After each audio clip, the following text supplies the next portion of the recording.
In July 1796, in the middle of the Italian campaign, Napoleon Bonaparte, then a 26-year-old general, crossed Florence in a lightning-quick itinerary.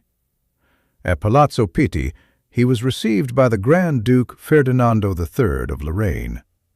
The audience was held in an intimate environment adjacent to the Whitehall and the Bona Room, while lunch was served in the Room of the Niches, overlooking the square.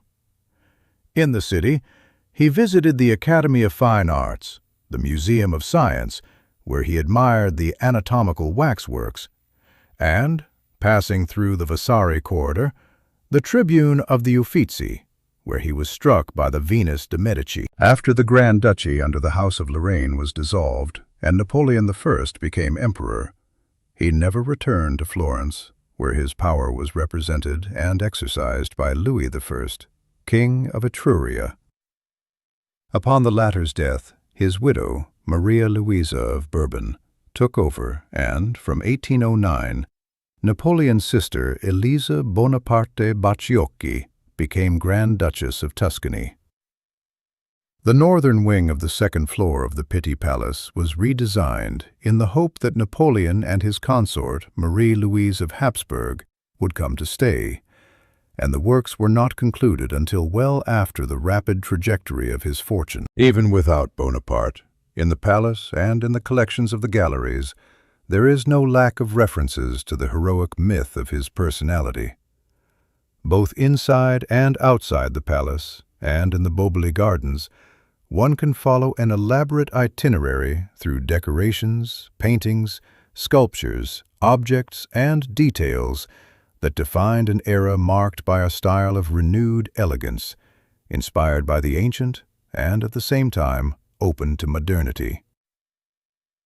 On the bicentenary of Napoleon's death, which occurred in St. Helena on May 5, 1821, this hyper-vision is dedicated to these testimonies.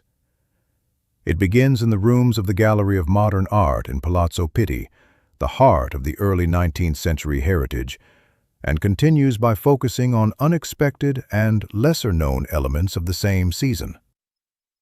Napoleon implemented a formidable program of propaganda through a far-sighted diffusion of his own image and by supporting the arts with great generosity, with the aim of exalting the figure of the sovereign and that of the new Empress Marie-Louise of Habsburg through an iconography inspired by Augustan Rome.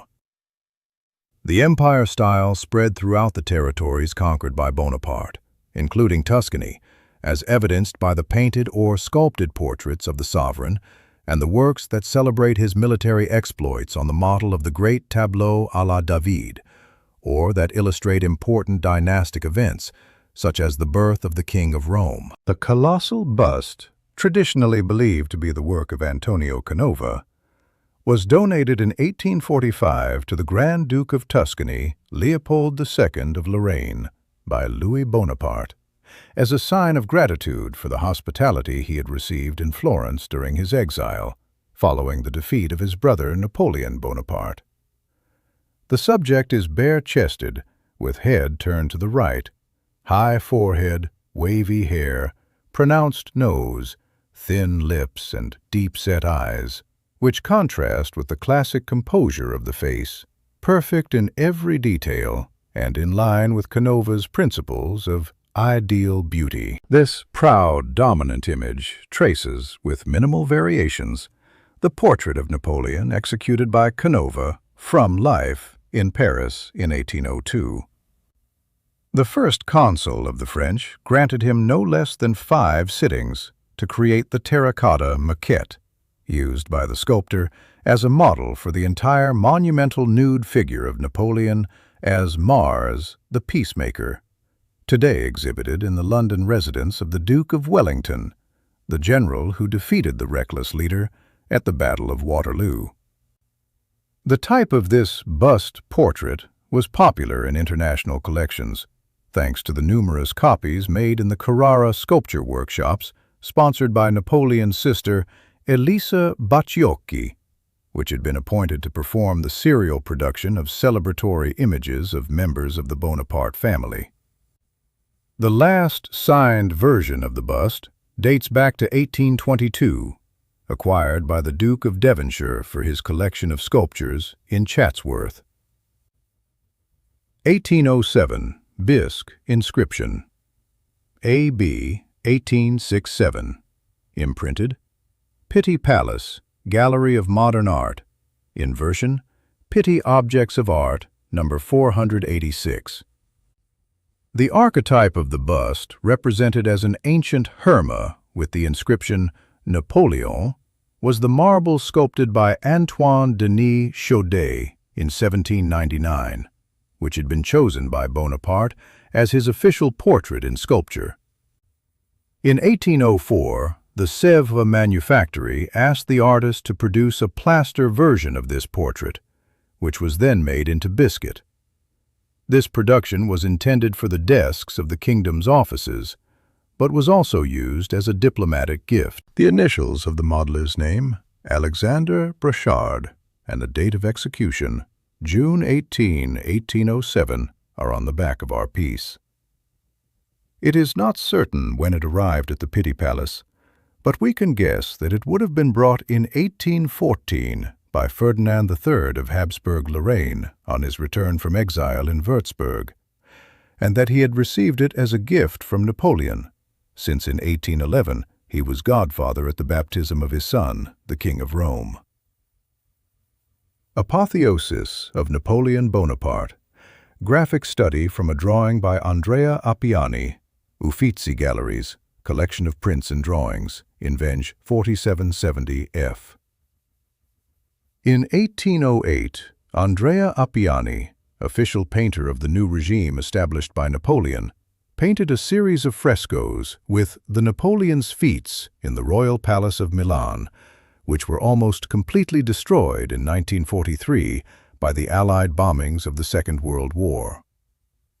The drawing conserved in the Uffizi, the work of a copyist, reproduces the octagonal medallion with the scene of the apotheosis, the only partially surviving testimony of the cycle frescoed by Appiani, together with 4 lunettes with the cardinal virtues. The scene, originally located on the ceiling of the room, focuses on the glorification of Napoleon, triumphantly seated on a throne, supported by 4 winged victories, scepter in hand and laurel crown on his head, in the guise of an ancient emperor. The exaltation of his role as universal sovereign is completed by the Eagle of Jupiter, symbol of the empire, and by 17 crowned female figures, alluding to the various cities, regions, and kingdoms subjected to Napoleonic rule. 1810, porcelain, painted in polychrome, gilded wood, frame. Inscription: Manufacturer Impérial de Sèvres, Georget, d'après Gérard. 1810, Florence, Porcelain Museum. Inversion, 1890, number 8749. The splendid portrait of Napoleon I was executed to scale on a porcelain tile. It is taken from the official full-length painting by François Gérard, where the subject is depicted in the suit worn during the coronation ceremony as Emperor of the French, which took place in Paris in the Cathedral of Notre Dame on December 2, 1804. In the inscription on the back of our tile, in addition to the date of execution, 1810, François Gérard is indicated as the author of the archetype, and Jean Georget, a student of Jacques-Louis David, as the executor of our piece, painted using a complex miniature technique that can be traced back to the invention of the Sèvres manufactory under the direction of Alexandre Brongniart, 1800 to 1847. Like other specimens produced by this manufactory and preserved in Palazzo Pitti, this tile was gifted in 1811 to the Duke of Würzburg, Ferdinand III of Habsburg-Lorraine, to mark the baptism of the son of Napoleon and Ferdinand's niece, Marie-Louise of Habsburg-Lorraine.